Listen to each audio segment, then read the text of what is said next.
PAS came to my house and asked me to be a candidate MP for Subang Jaya.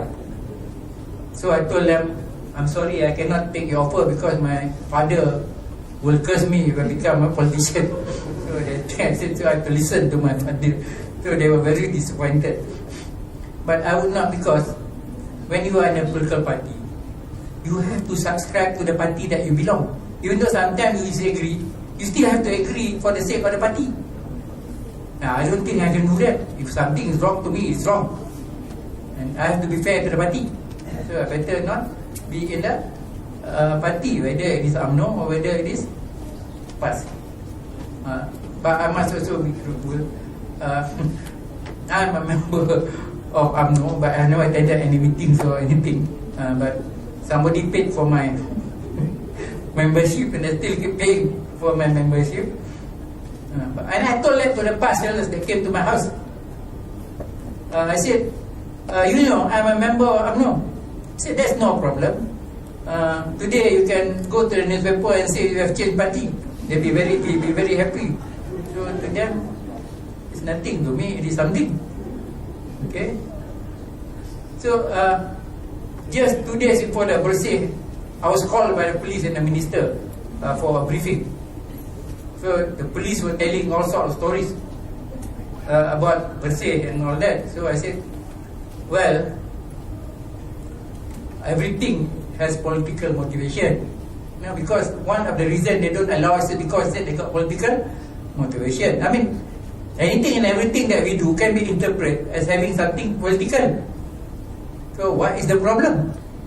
So I told these fellas that if the politicians make a fool of themselves, it's only natural, they are politicians. But if the police make a fool of themselves, then there is a tragedy to the country. So I thought they're going to really blast me for it. They don't say anything. And then that's some of the excuse that they use. That, they have the banners of the communists, they have the Molotov cocktail, they have parangs and all that. And they even have posters of Rashid Maidin and all that. The communists. So I told the policeman, only moron will do that. I said, why moron? The communists is losing all over. Even in China, even the biggest communist party in the world, they are more capitalist than the capitalistic country. And you go to Russia, it's the same. So why would these jokers who are professional want to become a communist that is losing out in the world? That is really moron to have used that. So the police didn't say anything also. But the crowd all clapped their hands, so I just thank you. What else can I say to these fellas? You know, it was something like this. So the policeman here was doing the taklimat, the briefing. So I told him that, and he didn't answer whatever I said. So I just say thank you for keeping quiet. So if you say, so if you open your mouth some more, I will say some more. Okay, that settles it. Okay, human rights measure. The state of human rights actually very much like depend. Okay. Where did I? Okay, back to your. My idea is what here? It's the. Okay. I have to use a lot of it because I'm coming here. But not because he's a gentleman, because I believe he makes sense. Now when you go through what he said compared to some other jokers, he made more sense.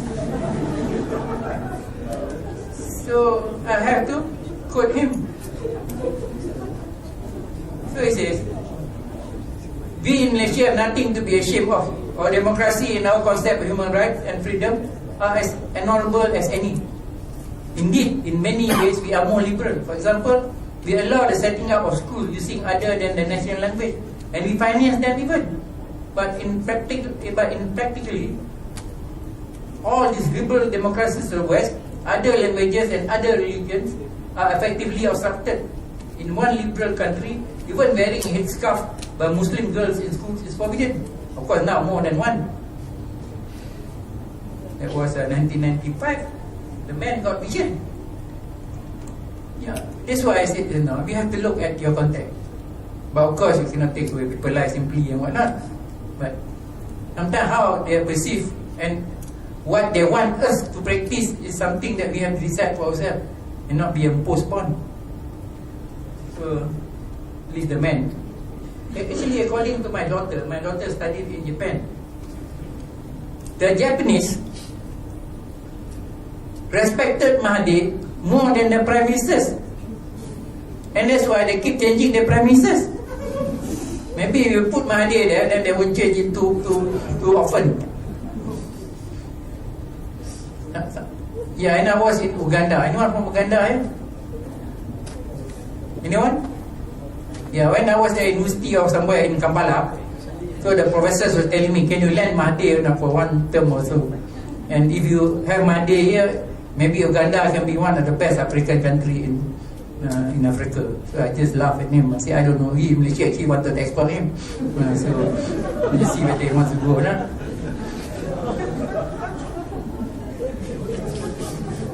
But of course, when there was a professor of economics in Kampala University. But if I met a fellow from Zimbabwe. I said, hey, your prime minister is just like Mugabe, he's a pirate. So I also didn't say anything. I said, well, what did he rob you of? Because at that time Malaysia was trying to build this electric hydro plant to help in Zimbabwe. So they were not amused. So I knew it. So, are you from Malaysia? I said, yes. Are you a friend of Mahathir? I suppose so, otherwise he won't be the prime minister.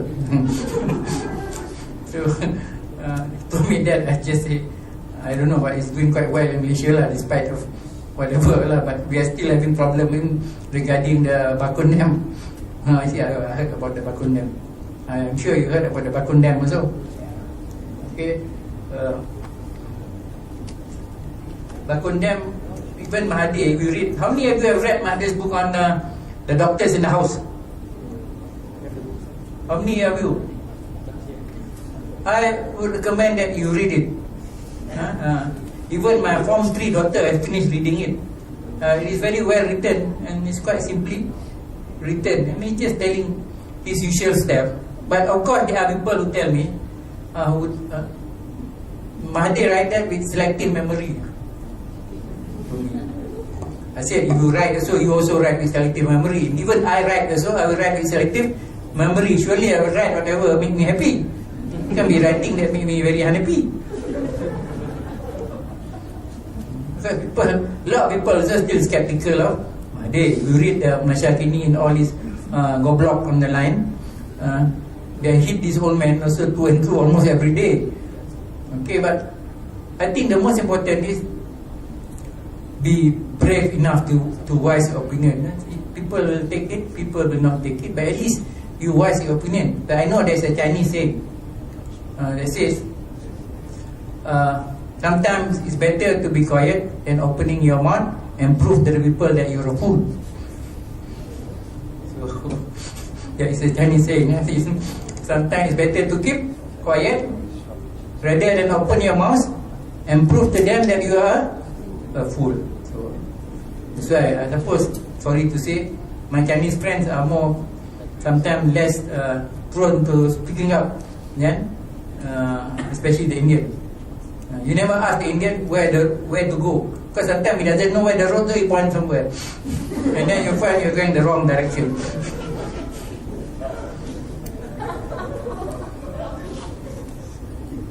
Okay, so that's a problem. Okay, today there's no country having a perfect human rights record. Some of the countries championing human rights today may have the worst human rights record. This will include US, where Western nation who have been colonizing the world. However, according to Professor Johan Sawaratamutu in his overview, human rights practice regression rather than progression, Malaysia's human rights practice by way of national laws and legal instruments has steadily downhill since independence in 1957. This is due to several major political developments since independence, and particularly because of the action of the government led by Mahathir in 1981. Okay. Anyway, I put this despite what I said earlier about Mahathir. These are views. Okay, you will want to agree or you want to disagree. Personally, after 6 years as Human Rights Commissioner, it's okay actually. I have said a lot of things. I've been in and out of prison in this country. I've been in almost all the prison in this country. Okay, but the word is in and out. Okay, so just visiting, because I was the chairman of the visitation for detention places. Not too bad. Some Indonesians don't want to go home because they eat more in our prison than anywhere else. You know, in the Malaysian prison they eat 5 times a day, more than in my own house. They have breakfast in the morning, 10 o'clock tea, lunch just like going to seminars. So why do you want to go home if you can have all the food there? And then you can cook your own food also. Just volunteer to be the cook or the chef. Then you cook your own food. So that's why we have still problem with crime, because they are not afraid to go to prison. And some of them become addicted to going to prison. When they are released, they are just waiting to come back. I'm not joking, because I spend a lot of my time going to prison. But of course, human rights is against capital punishment.